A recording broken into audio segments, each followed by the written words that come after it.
Thanks. Okay, terrific. I think we can get underway.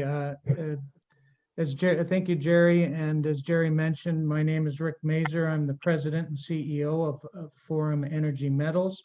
I was a founder of the company with Anthony Baum, based in London in 2004, as a uranium exploration company with a focus on the Athabasca Basin in Saskatchewan. Over the years, we have advanced 8 uranium projects in the Athabasca Basin. All of them have seen some good drill intercepts, and all have a good chance for discovery. However, in 2017, we saw the green wave coming, and we decided to diversify our focus in Saskatchewan on the exploration for the metals that will serve the new green economy. Copper, nickel, cobalt, and palladium have been added to our portfolio. Can I have the next slide, Ken? Forward-looking statements, disclaimer, next.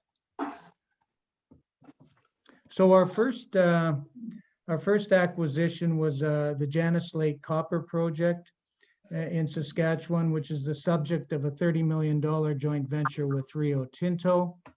And we acquired the Love Lake Nickel Copper Palladium Platinum Project, which we own 100% and are currently exploring, with plans to drill that as well this year. But we're here today to talk about uranium, and in particular, the uranium joint venture that we have with Orano under a $6 million joint venture. So with that, I will pass over the presentation to Ken Wheatley. Ken is our VP Exploration. Ken joined the company in 2007. He has over 40 years of exploration experience in the Athabasca Basin and is certainly a renowned expert in unconformity uranium deposits. He has 8 uranium deposit discoveries under his belt, and I'll have him just go over our uranium portfolio and discuss the results that we announced today at Fur Island. Ken?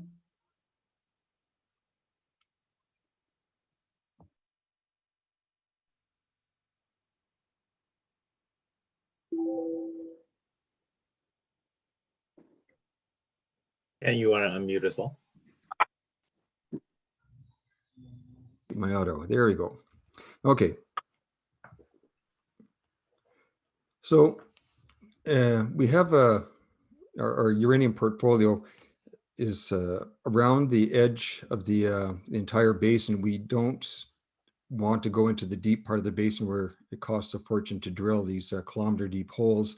So most of our projects are at the edge of the basin where it's relatively shallow, and most of them are close to another deposit and or mill. So it's going to be easy access if we do find something to get the product to a mill. So starting with Northwest Athabasca up in the northwest part of the Athabasca Basin, we have 2 projects, Northwest Athabasca and Maurice Point. And Northwest Athabasca is a joint venture between Cameco and NextGen and Orano. And we are the operators and have been for a number of years now. We've had some good intercepts on this project. There's a historic deposit on here, the Morris Bay deposit. And we've had about 3 showings of our own pop up. There's historic grades that haven't been followed up properly, up to about, I think, 8 meters of 5% on the property. So it's definitely got potential. It's fertile, and we do have a drill sitting there and fuel ready to go for a drill-ready project. Fur Island is up the road a ways from the Rabbit Lake and the McLean Lake mills. it's close enough that Orano is quite interested in it. They like the project, they like the structure, they like everything that goes with it. And so they've approached us about becoming a joint venture operator, joint venture partner. We are currently operators, and they've got a bit more money to spend before they become an operator down the road. The neat thing about this project here is that there's a major structure that runs for several thousand kilometers, actually, the Snowbird Tectonic Zone. The Centennial deposit is associated with it down at the south end with Cameco, and a historic small deposit, Nisto, was found along the same system just across from our property back in the 50s and 60s. Around the corner is Henday, and again, when Rio Tinto decided to get into the uranium space, they bought into this project here, and we're operator for several years. It's now on hold, and we'll see where that one's going to go. Wollaston, we just picked this up a little while ago by staking. Another junior company who was waiting for funding from China didn't get it. So the ground came open, and I staked up what I think is the best parts of the ground, basically a series of conductors that have been affected by these cross-cutting structures and giving us the best potential for uranium deposits. Down at the south end, High Rock and Costigan, they're just south of Key Lake, the Key Lake deposits, close to the Key Lake Road. And again, they have had some historic drilling on it, and they're ready. We still have targets to go on these properties. And lastly, we have the Clearwater deposit, or sorry, Clearwater project, which is online with the Triple R and Arrow that are being operated by Fission and NextGen. And we've done 2 small drill programs on there. And again, it's access is right off the road, and in a good neighborhood right now with the other 2 deposits right there. So that's our uranium portfolio. We'll discuss the results of Fur Island. We just had a drill program there in March. We managed to get in 10 drill holes, just over 3,000 meters. We had planned for about 20 to 24 holes in 5,000 to 6,000 meters, but due to the ice conditions, we couldn't get onto the lake for drilling. We got onto the land and drilled. We managed to get an access road built, but the drill holes we wanted to do further to the north, we couldn't access this year. And that's it's just a yearly thing. In 2015, you can see we actually drilled 10 holes on the ice without any problems at all. We had a meter and a half of ice, and just drove around wherever we felt like and drilled without any problems. So it's just this year was the cold didn't come until February, and so the ice wasn't really good enough for drilling on. Anyway, the results, the boron anomaly that we were picking up, and this is in conjunction with the other previous drilling from 2015, 2020, and 2021.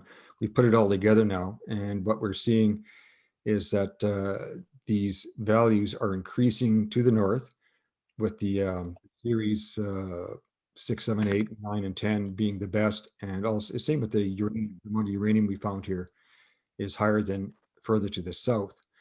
The resistivity anomaly is increasing in this direction. The unconformity offset, which down to the south end is becoming more of a gentle slope down to the east side or the right side. Up in the 6, 7, and 8 area, there's a 50-meter sheer drop off, more of that MacArthur style of where you have almost an overhang with the offset and the unconformity. So it's getting much more interesting. And farther along the trend, an EM anomaly starts showing up, a conductor starts showing up on top of everything else. So we had plans to drill that this year, but we just could not get out there.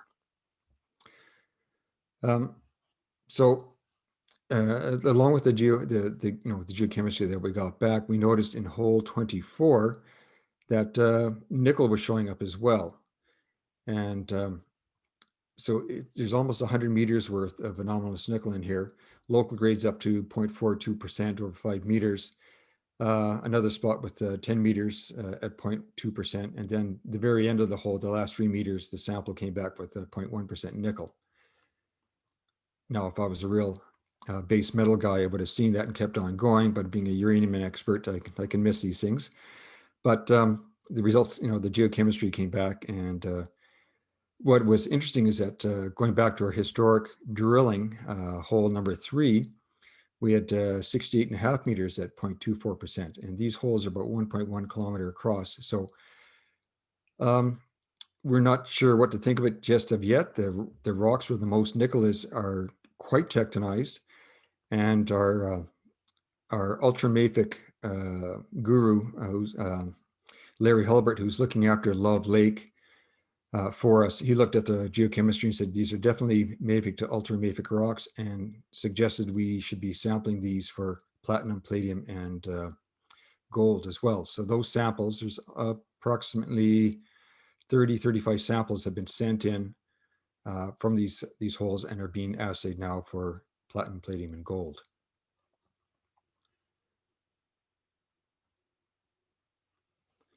So now I'd mentioned before that this major tectonic zone runs right from the south through the north, and on the map on the right-hand side, you see where the structure comes up along the side of the lake, and it keeps on going. The Cathy Fault is a parallel fault. And the reason I was drilling over there and not on the main fault itself, we did a couple holes back in 2015 on the main fault, and didn't get much in return.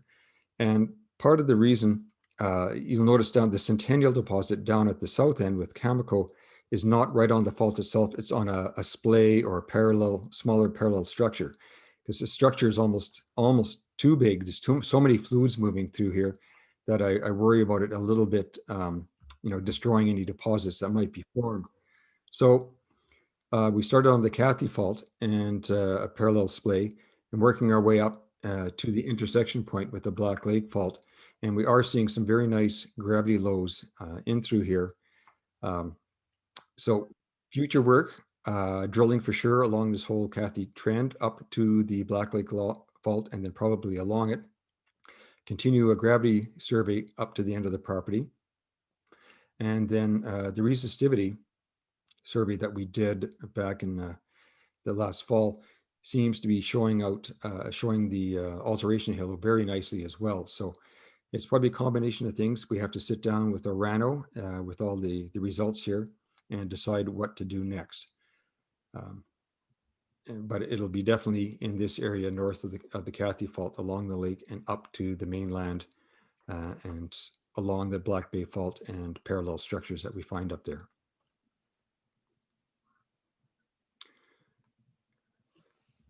So we also did a bit of work on our new Wollaston project, and this is just south of the Rabbit Lake Mill and McLean Lake Mill. This was a property that had been held by another junior uranium company, and they've since sort of gone out of business, and the ground came open. So I immediately got in there and staked what I thought was the best part of the ground. And it's these conductors are coming out. This is the edge of the Athabasca Basin. So we're just outside the basin, which means gravity surveys are going to work very well. The deeper you get into the Athabasca, the fuzzier the results become. And as soon as you get out, any alteration halos that are present in the basement, you'll see them quite clearly in here. So it's going to work well for that. And what I'm looking at is where these conductors get trapped into these northeast structures. So all these areas in through here and up through here, along and through here, are going to be good target areas for drilling. And so I've done these gravity surveys are going to be completed over here, and that'll give us targets for drilling in the near future. So we're still waiting on the results from that. It was a long, hard slog for the gravity guys with a lot of snow up there this year. So the results should be out within the next week or so. And that's about it for myself. I guess it's over to Jerry and Kevin.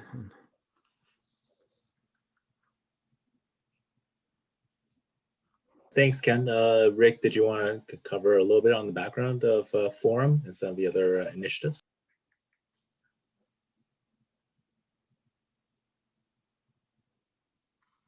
Yeah, absolutely. Yeah, so as Ken said, it's kind of a poor winter in northern Saskatchewan this year. Drilling was hampered not only for Forum, but all the other juniors in the area, including our partners Rio Tinto at the Janice Lake Copper Project. It was a really short drill season, but Rio Tinto did manage to get a little over 2,000 meters of drilling in at our Janice Lake Copper Project, and we should be seeing results from that in the coming weeks. One of the things that is going on when business gets really busy in the junior exploration business is the labs get backed up. So it's taking a little bit longer to get the results out from the labs, but we anticipate that we should be getting something from the lab on Rio Tinto's copper drilling shortly. Love Lake nickel palladium project. As we speak, there's a helicopter flying an EM survey over the 5 target areas that have been identified by our PGM consultant, nickel PGM consultant Larry Hulbert, and results of from that survey should be available in June, at which time we will select targets for drilling and try and get that project drilled in Q3 of this year.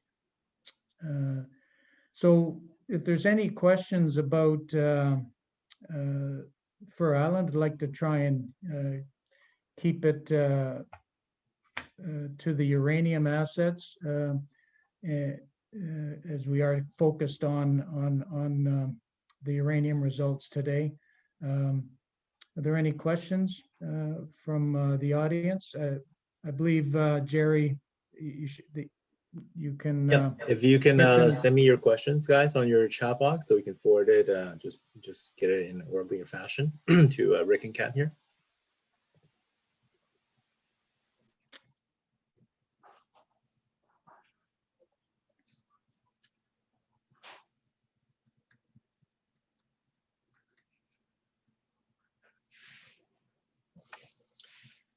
So question comes from Max. How much more money will you need to spend to prove the Fur Island thesis? Thank you, Max. I'll leave that one to Ken. Given the number of targets that we have on the property, what do you think, Ken? Well, I would say even $1 million will give us a good start to the process, working our way up the Cathy trend. That would give us another, say, 10 holes. But I would prefer a good 2 million, and we can keep working further up the structure on the mainland. So I'd say that's about $1 to $2 million would give us a really good idea if there's anything down there. Well, the Orano joint venture agreement was to spend $3 million after 2 years. I think with this program, we're at about 2.25 of the earn-in. Yeah, we'd certainly like to see a bigger program next year, but that remains to be determined by our joint venture partners, Orano, and we won't be having our budget and management committee meetings until sometime in the early fall. Just a follow-up tip to that question, Rick and Ken. Additionally, Max is asking, the grade for copper is not economical seemingly. Would you pursue the project on that kind of grade? I mean, this is a uranium nickel project, right? On Fur Island, he's asking. Yeah, no, the copper anomaly reported in today's news release is not an economic intercept. It just shows that there's a lot of base metals showing up in these basement rocks, underlying where we hope a major uranium deposit occurs. Okay, great. The next question comes from Justin. He's asking about the historical work done on the recently staked Wollaston claims and the next steps. Ken? Yeah, that's my forte. We're doing compilation work on that area. A lot of work has been done, historic work has been done in the past, but it's usually what they do is they go in there and do these EM surveys on the ground and either drill it off on a very regular basis without necessarily trying to pinpoint areas that are going to have the best possibilities to get a deposit. They'll just drill the long strike, and or they go back in and just follow up down ice from a radioactive boulder train. So what this is allowing me with the gravity is, and especially with the new gravity surveys that they have today, it's so much better. It gives you so much more information and accurate information than the old surveys would ever do. So it's like for me having a nice little library of all this information to look at and saying, okay, they got something over here, they got a little bit here, and here's this boron halo that they didn't really understand before. I've actually given talks in this about going into old, so what I would call a mining camp or an old exploration camp with a lot of information, looking at all the data and then coming up with some good targets based on this. Like I say, these deposits are small, and especially once you get out of the sandstone, which usually gives you a nice alteration halo and is easier to find. You get into the basement, it's going to be even tougher because the alteration halo is smaller, and so they're tougher to find. But with the new techniques that we have, it makes it easier to find these deposits now. So yes, it's a beautiful database that we have of this historic information. Most of it is geophysical, and there's been some drilling, but a lot of it would be concentrated in one area or not. And so there's still a lot of ground that is basically untested. Great. If there aren't any more questions, please let us know or type in the chat box.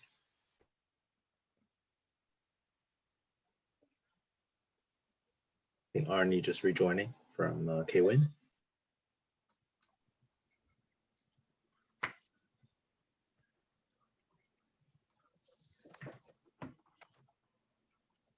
We have another question.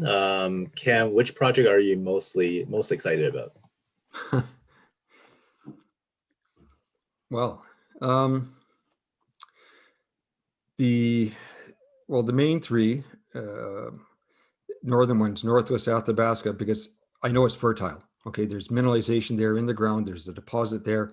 I drilled 3 different gravity anomalies that all came back with mineralization in it. So it's almost like shooting fish in a barrel right there. But with the price of uranium going down, it was sort of put on hold, and we still have a drill, like I said, a drill sitting there. Fuel is ready to go. So that's the easiest mineralization to find of our projects. Fur Island, again, because of the size of the structure, and when we got the project, it had never been drilled. We're the first company to drill on this project, which I was quite surprised about. So again, it's got probably a fair bit of potential as well, just because of the major structure and lack of any previous drilling done on it. And we are seeing all the right things. We're seeing the boron, we're seeing a nice unconformity offset, and we're seeing these base metals showing up. So it's coming along quite nicely.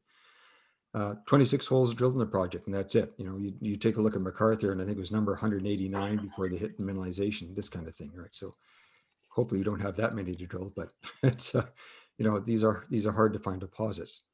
And then Wollaston, again, it's a new project. It's nice and shallow, and it's right on the road. easy access. And once these surveys come back, I get to match them up, the gravity lows, with any historic mineralization, boulder trains, whatever else, and that'll prioritize right away some nice drill targets. So those north ones are my favorites, but I can't write off Clearwater with all the mineralization going on down in that neck of the woods. Again, we've only got, I think, 15 holes drilled on Clearwater, and that's all that's been done down there. So it needs more work as well. And I say a lot of our projects for the last quite a few years have been on hold just because of the fact the price of uranium had gone down for so low, and people weren't that interested. Now that things are picking up, we've got quite a nice portfolio to work with again. Great, thanks, Ken. We have a question from Mark asking if Forum will be drilling northwest, where near Maurice, where the current drill is still sitting. Rick, I'll let you answer that one. Yeah, certainly with the uptick in interest in the uranium sector, we're reviewing our portfolio, we're reviewing our budgets, we're reviewing our strategy for the coming year. So at this time, I can't say yes and I can't say no. But I keep pushing for it. Okay, perfect. Thanks, guys. So we have a question. Do you expect copper or uranium to be the most important target to drive Forum's share price? I guess more for Rick. Yeah, I think what's driving the share price is the fact that we're a diversified energy metal explorer. The copper is at record highs. I believe copper is driving the price. We've got a joint venture with one of the largest copper producers in the world. There's certainly a lot of increased interest in uranium, and we have an extensive portfolio in the Athabasca Basin that, as I mentioned, these aren't just grassroots projects with some ideas. We've done all the heavy lifting in terms of doing good geophysics and ground surveys, and having at least one drill hole on each one of those projects. So all of those are very good projects. And then the third aspect of the company's portfolio is our Love Lake nickel copper palladium project. I think we'll see what comes of that electromagnetic survey that's being flown right now. And I think all three commodities are driving our price. Okay, great. Thanks, Rick. Another question we had from Justin. It's a recent Sprott development and Uranium Corp. How would the scenario of the uranium price steer Forum strategy for the next 2 to 4 years? Yeah, I mean, if we, I think at the right share price, I can see ourselves looking at raising a bit of financing and going after some of our uranium assets a little bit more aggressively, and that would be the game plan, assuming that we see the same kind of uptick in uranium or interest in uranium, given the market outlook. I'll let the experts talk about how they see uranium unfolding, but we can see that it's an energy metal. It's carbon-free power. It's being accepted by mainstream people now, understanding the green economy future that people want to see, and I see uranium having a tremendous outlook, and I can see that Forum will increase its capital to look at the projects that we've spent a lot of time exploring. Great. The last inquiry I had with Rick was there's a new investor here named Gary. He hasn't gone through the presentation. He's wondering if you can run through it really quickly in 5 minutes for those that are not super familiar. The same presentation that Ken just gave. Sorry, Jerry. Just, I think, the normal corporate presentation, just so you can get a quick background, if that's okay for. Yeah, we could probably do that. Well, while Rick is loading the presentation, does anybody else have any questions? Feel free to send them in on the direct message chat box to us, to me.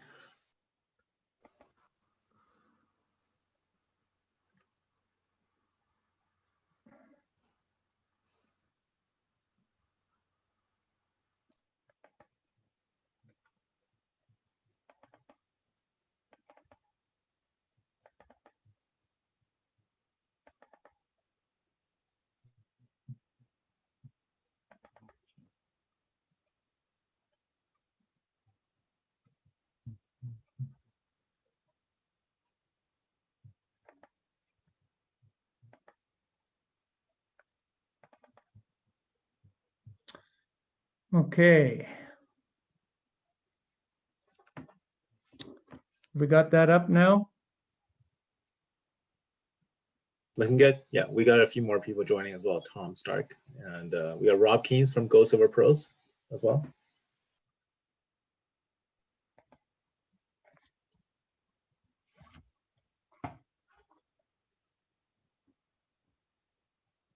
Okay.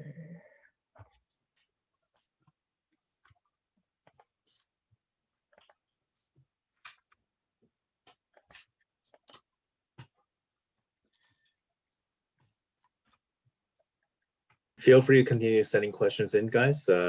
Rick is just going to do a quick rundown of forum on the other projects, like per one of the gentleman's questions. Yeah, so just to summarize where we're at with the company at this time, and as I mentioned earlier, I think what's going to drive Forum's price is its diversified business model, and the model that we build to bring in joint venture partners like Rio Tinto on our Janice Lake copper project, where there's a $30 million JV, the Orano joint venture with our Fur Island project and a $6 million JV, and we're continuing with our strategy of acquiring quality projects in Saskatchewan, like our nickel, copper, palladium project, which is 100% owned. Put one drill project program in there, and then see if we can attract partnership interests. The company management holds about 10% of the stock. We're very committed to making a discovery, and our mission statement is to apply sound scientific approach to attract quality financial partners like another Rio Tinto or Orano, and deliver the highest return to our shareholders, and a lot of goodwill within the communities where we work. So our board, Anthony Baum was a founder of the company with myself in 2004, and we have a very strong board with good ESG values and some good financial credentials coming from London as well, with Burns Sington and Boy, and in Zurich with Paul Dennison.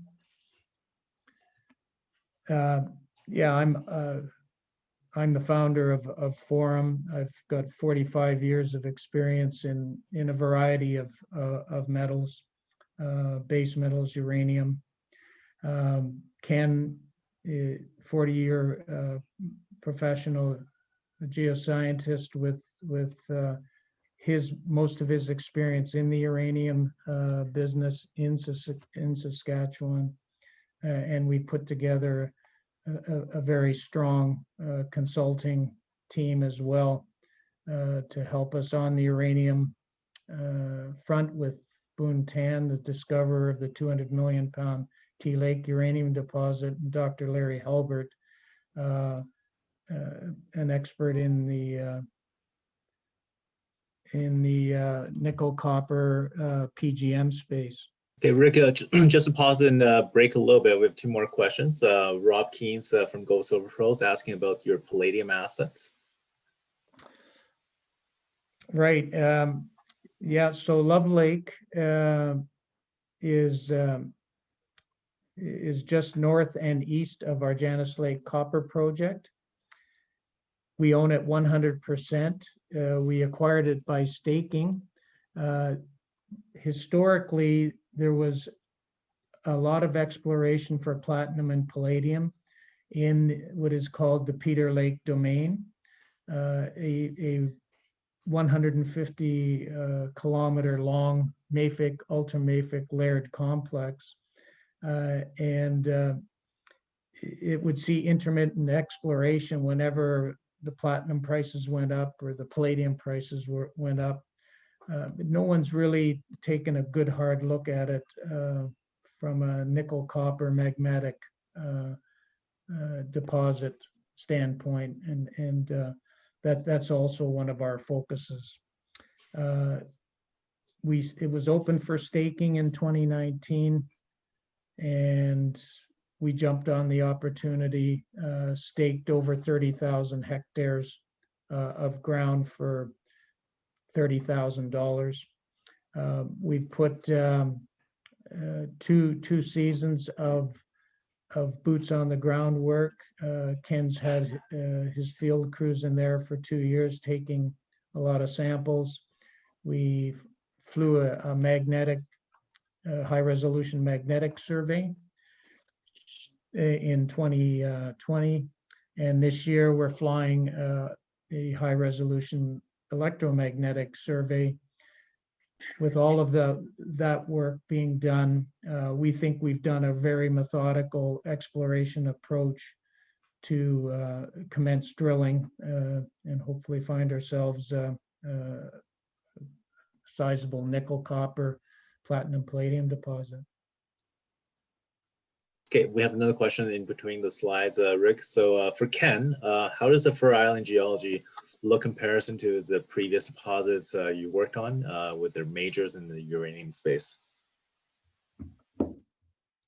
Well, it's every I call it variations on a theme, using a sort of a musical background. Every deposit has similarities, and but there always have some differences. So what we're seeing at Fur Island is the similarities are the nice unconformity off. While walking into the kitchen before. Yeah. Nice unconformity offset, and the boron anomalies we do get.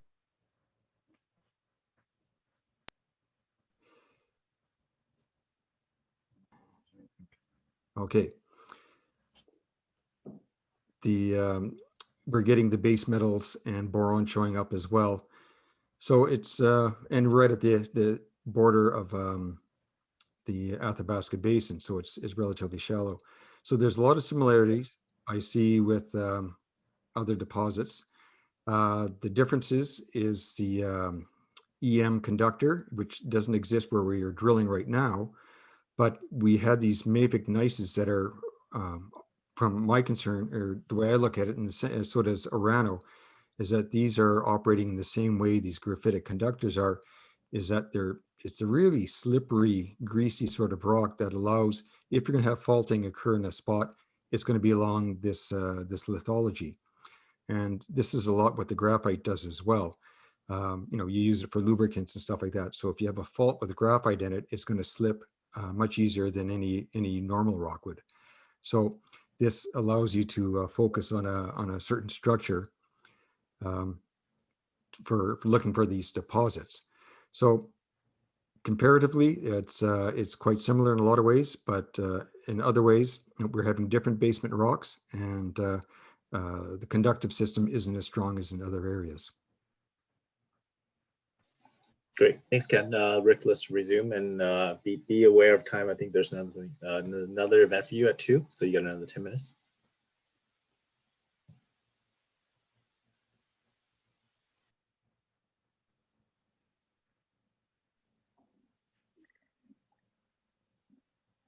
There we go.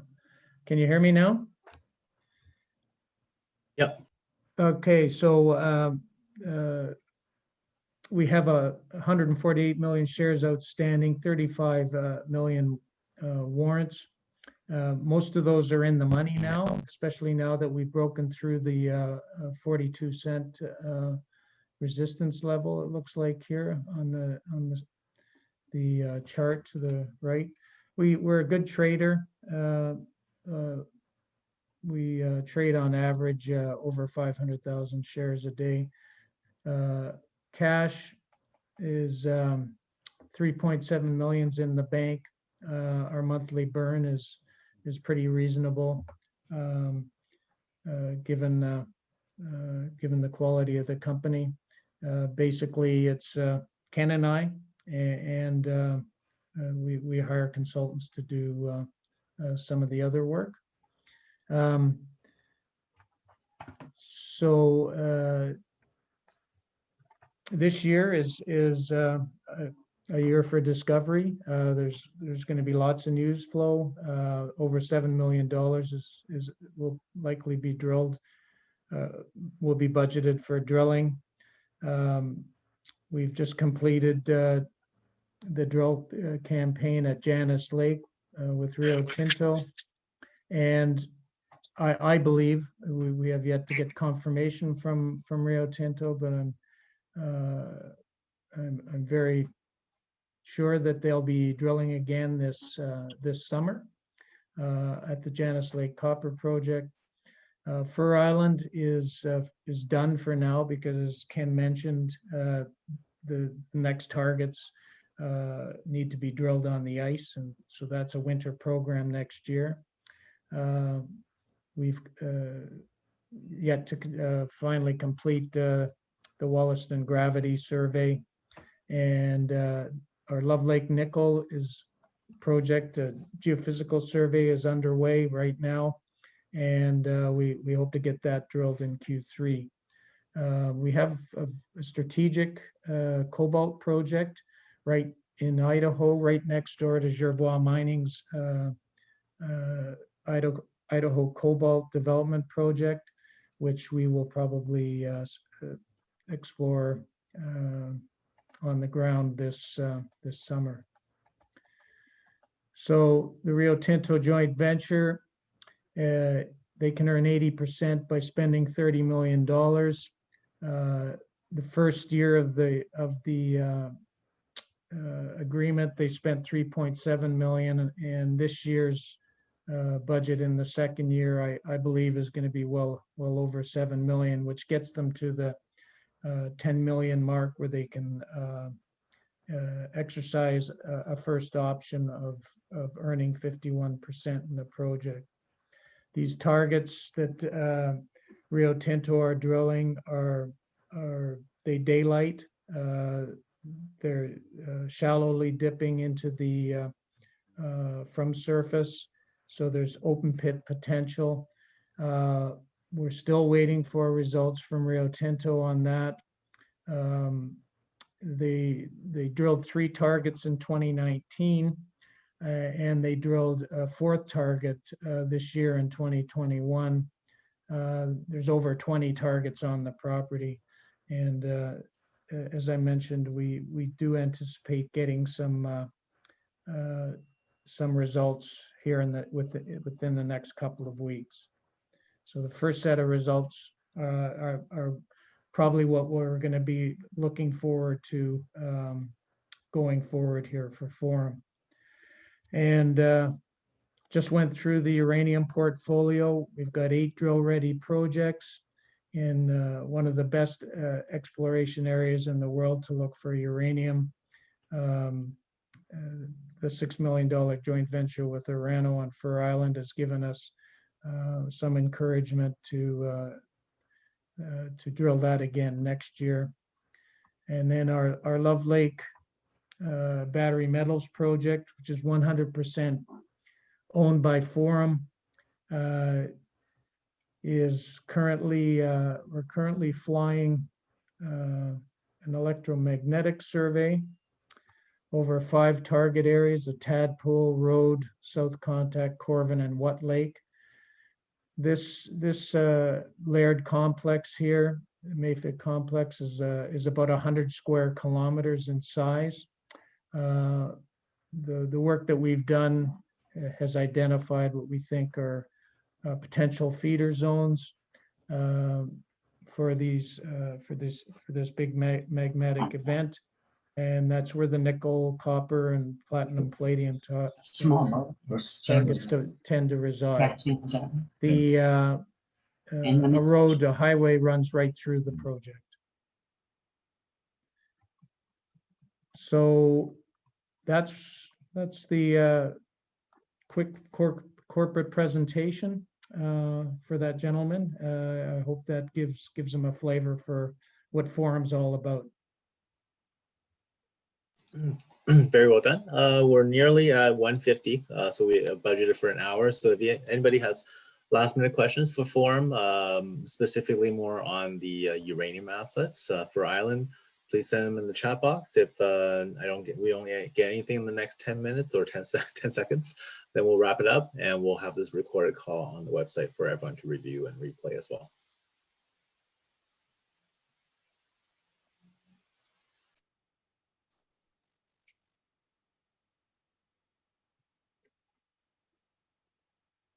We have another question from Andy, just a quick question on Rick for results coming up on Janice Lake, not on Fur Island. When is that expected? Someone missed it earlier. Yeah, I expect results from the first fence of drill holes within the next couple of weeks. And then the other fences of drill holes will probably come shortly thereafter. Okay, lastly, and any institutional following on Forum right now, any research coverage? Institutional wise, we've done some flow-through financings with Probity Capital. They're probably one of the biggest institutions. Ross Beatty's Lumina group, through a transaction that I did with him on the Cobalt project in Idaho, owns a good position in the stock, and that's probably it for large shareholders, except for Transition Metals, which owns a large